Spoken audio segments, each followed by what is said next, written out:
General Hospital spoilers for Wednesday, January 28th. Predict the first thing Anna heard was Peter's voice. Low and intimate, cutting through the fog in her head like a blade. He was standing right in front of her. Close enough that she could see the familiar cruelty in his eyes. Close enough that her heart slammed against her ribs in pure terror. She tried to tell herself it was another hallucination. Another trick of her exhausted mind. But then the lights flickered. A speaker crackled to life, and the unmistakable voice of Faison filled the room. That was the moment Anna knew she was not alone. Not imagining anything. And not safe. A shadow moved near the door. The lock clicked, and someone stepped inside. Whoever it was had been watching her. Waiting. And Anna realized that everything she thought she knew about Peter's death might be wrong. Fear spread through Port Charles in quieter, but no less dangerous ways at the same time. At Sidwell's estate, tension hung heavy in the air as Lucas struggled to keep his composure. He had opened the gates knowing full well that nothing good ever came from unexpected visitors. Yet he had done it anyway. Jocelyn was there, sharp-eyed and clearly alert, with Brick at her side, his presence alone suggesting trouble. Lucas told himself he was just being polite, just playing host. But deep down he knew every person who crossed that threshold carried their own agenda. He could not shake the feeling that this moment would come back to haunt him. Sidwell noticed Lucas's unease immediately. Instead of accusing him or demanding explanations, Sidwell did something far more unsettling. He asked questions. Why were Jocelyn and Brick here? What did they want? What had Lucas told them? Sidwell's mind jumped straight to his worst fear.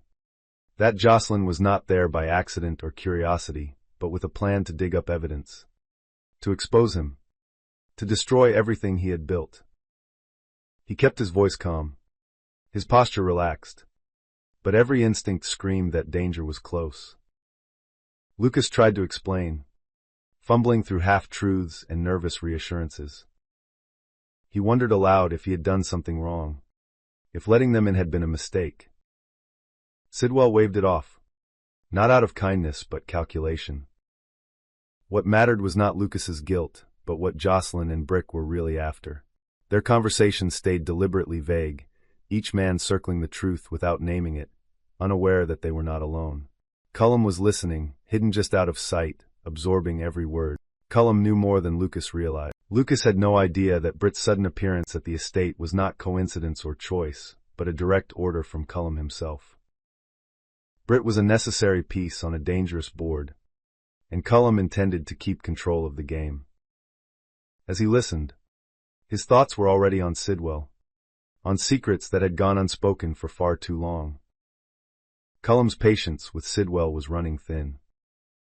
He had learned about Dalton, about the reckless decisions Sidwell had made to kill him. Dalton had been cruel and corrupt. Yes, but he had also been essential. The lab needed someone to run the experiments, someone with the knowledge and nerve to push the research forward. Without Dalton, the project was vulnerable.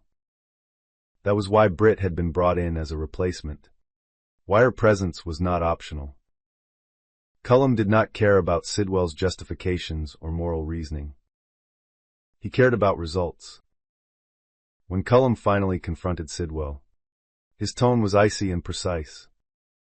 He made it clear that Sidwell's actions had consequences far beyond personal vendettas. On top of that, Sidwell had drawn far too much attention to himself. Blackmailing Sonny and Laura was not subtle. It was reckless, and it threatened to expose everything Cullum had worked to keep hidden. The fewer people who knew about their operation, the safer it was, and Sidwell had ignored that fundamental rule. Cullum did not need to raise his voice to make his point. He simply reminded Sidwell of Marco, of how easily accidents could happen, of how fragile a son's safety could be when powerful men were displeased. It was not an idle threat. It was a promise. Sidwell understood then that one more impulsive move could cost him everything that mattered. Elsewhere, a very different kind of risk was unfolding. Tracy Quartermain found herself standing on the edge of a decision she never expected to make. She was prepared to give up a treasured family heirloom, something tied deeply to the Quartermain legacy. Whether it was Michael or someone else who would receive it, the act itself was monumental. Tracy had built her life on holding power and possessions close, and yet here she was, ready to let something go. That act of generosity, or perhaps guilt, pushed her into even more dangerous territory. In the middle of a brutal snowstorm, Tracy broke into Drew's house. The wind howled outside, snow piling high, but Tracy pressed on, driven by instincts she barely understood herself. She expected to find something. She just did not expect what she actually saw. Inside Drew's home, Tracy stumbled upon a scene that made her blood run cold. It looked like betrayal in its rawest form. Willow and Chase, together in a way they should not have been. Or maybe it was something even worse. Something that would ripple outward and devastate more lives than Tracy could count. She froze, knowing that whatever she had just witnessed could change everything. Back in captivity, Anna's reality continued to fracture. She argued with herself, trying to separate memory from illusion. But the threats felt too real, too deliberate. Peter's presence was not fading. It was solidifying.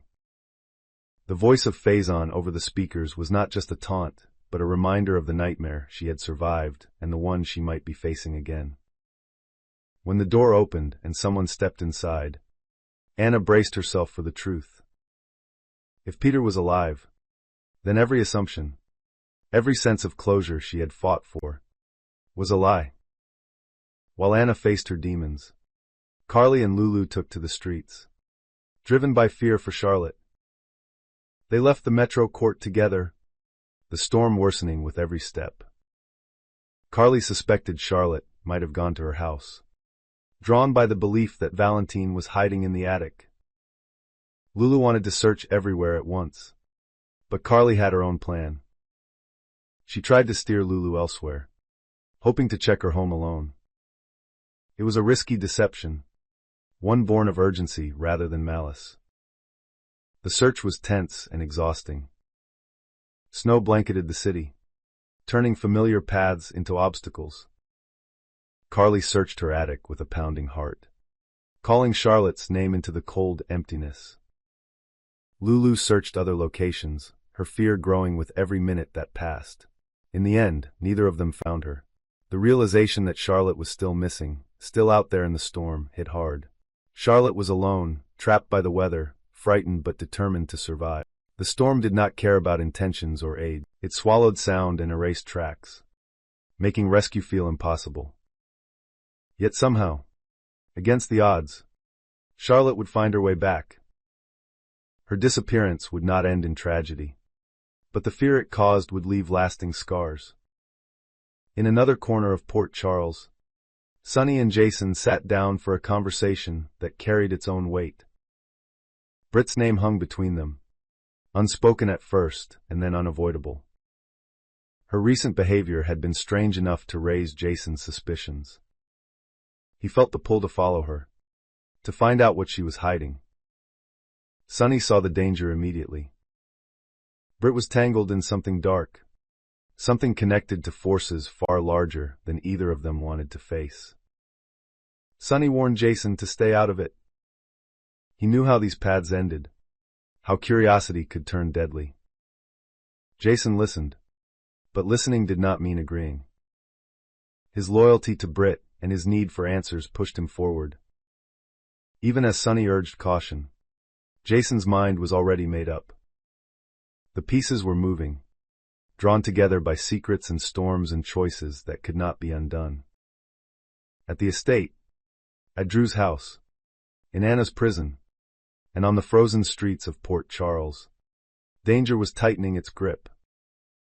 Each decision, each hidden truth, pushed the story closer to something explosive, and no one could see the full shape of what was coming yet. The storm did not ease as night deepened over Port Charles. Instead it pressed harder, sealing secrets inside walls and forcing confrontations that could no longer be avoided. Anna stood perfectly still as the figure who had entered the room stepped closer. Her breath came shallow, every instinct screaming at her to run, even though there was nowhere to go. When the light finally revealed his face, the truth struck harder than any blow. Peter was real, alive, and smiling as if her terror was a private victory meant only for him. He spoke softly, almost tenderly, mocking her disbelief. He told her she had always underestimated him, always wanted to believe he was gone because it was easier than accepting how deeply he was woven into her life. The voice of Faison faded from the speakers, replaced by silence that felt heavier than noise. Peter explained that the threats were not meant to kill her yet. They were meant to break her resolve, to remind her of how powerless she could be. Anna gathered every ounce of strength she had left and met his gaze, refusing to give him the satisfaction of seeing her collapse. Peter leaned closer, promising that her friends would never find her unless he wanted them to. He left the room just as suddenly as he had entered, locking the door behind him. Anna was alone again, but now there was no doubt. This was not a nightmare. It was a reckoning. At Sidwell's estate, Cullum made his move. He confronted Sidwell privately, away from Lucas and the guests, stripping away all pretense. He demanded loyalty and obedience, reminding Sidwell that power only mattered if it was controlled. Sidwell pushed back, insisting that he had handled Dalton because it was necessary, because Dalton was a liability. Cullum did not care. He reminded Sidwell that Britt was now the only thing standing between their project and collapse. Cullum's warning about Marco hung in the air like poison. Sidwell felt the weight of it settle into his chest.